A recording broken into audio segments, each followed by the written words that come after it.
Guys, today we're going to do factoring using the distributive property, and as a little bit of a treat to you, Miss Running will be doing the video today. And so some of you have seen Miss Running in class. She's a practicum student from Drake and does a fantastic job. And so here goes Miss Running. Today we're going to factor using the distribution property. In doing this, we're going to look at each three terms, 4x cubed plus 20x squared plus 24x, and factor something out. So looking at this, each of them have 4x in common. So we'll factor that out and get 4x times x squared plus 5x plus 6. Now what we can do is factor this right here like you have done many times before. And it should be pretty easy. We get x, the first for each of them, and we can get x plus 2 and x plus 3. On to the next one, we're going to solve this. Looking, we have 45x to the fourth minus 20x squared. Now this one has 2 x's and this has 4, so we can pull out 2 x's, and for the number 45 and 20, the greatest common factor they have is a 5, so we get to pull out 5x squared. From this, we'll get a 9x squared minus 4.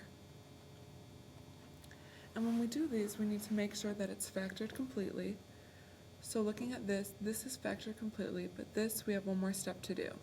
So we get a 5x squared times 3x minus 2 and 3x plus 2. That's the difference of two squares that you just did yesterday. Now using the zero property rule, we'll get 5x squared equals 0, 3x minus 2 equals 0, and 3x plus 2 equal to 0. Now using that rule, one of these three needs to equal 0. So we'll just solve each of these by dividing by 5. We get x squared equals 0, and then the square root of 0 is 0. So there we found our 0. We'll add 2 on this one. We get a 3x equals 2, divide by 3, and we'll get x equals 2/3. Now for the final one, we'll subtract 2 from both sides and get 3x is equal to -2, divide by 3, and we get x is equal to -2/3. So those are our three answers: 0, 2/3, and -2/3. Now the next thing we're going to do is grouping. This is a little bit different way to factor, and this is when you have 4 different terms. So looking at these, is there anything we can pull out from each of them? And the answer is no. So when that happens, what we do is we group them by putting parentheses around the first two and parentheses around the second two. Now looking at the first group of x cubed plus 2x squared, there's a factor that we can take out of both, and that's x squared. So with that, we get left an x plus 2. Now for the next one, we have 3x plus 6, and for this one we can take out a 3 and get x plus 2. Now looking at this, we have an x plus 2 and an x plus 2 right here. Now what we can do is think of it like this. We can think of it as x squared times 5 plus 3 times 5. If that was our problem, we could take the 5 from both of them and put it out front.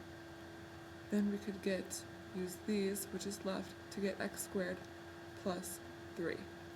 So that's kind of what we're going to do right here. We're going to take the x plus 2 out of both of them, factor that to the front, so we'll get an x plus 2, and then we'll combine what's left to get x squared plus 3.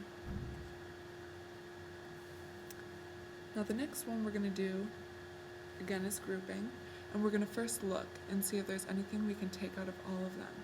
So we get a 2x cubed plus 3x squared minus 50x minus 75, and there's nothing that goes into all of them. So in this case, we're going to parentheses. Now we need to be careful about this one because of this little minus sign right here.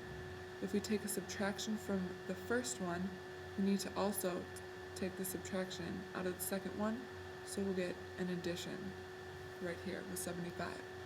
So looking at the first, 2x cubed plus 3x squared, we can take out an x squared from both. And then we'll get a 2x plus 3. And now in this one, we have 50x plus 75. And the greatest common factor out of these is 25. And we get left with x plus 2x plus 3. Now we can look and we see that both of them have the 2x plus 3. So we can factor that out and get 2x plus 3. And then the next one will combine x squared minus 25. Now we always need to make sure it's factored completely, so 2x plus 3 is factored completely, but x squared minus 25 is again a product of a difference of two squares. So we can write that as x minus 5 times x plus 5. Now when you're doing this, you want to be careful to make sure that the things left in the parentheses are equal.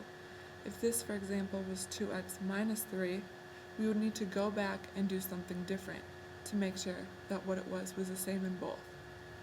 And that's how you factor by grouping. Thank you, Miss Running. And our joke today is going to be a good one here. I think it's, what is green and sings? And the answer to that, Elvis, parsley. Oh, one thing I love parsley with is a nice hot piece of bacon. So have some bacon, have a great night, and we will see you tomorrow.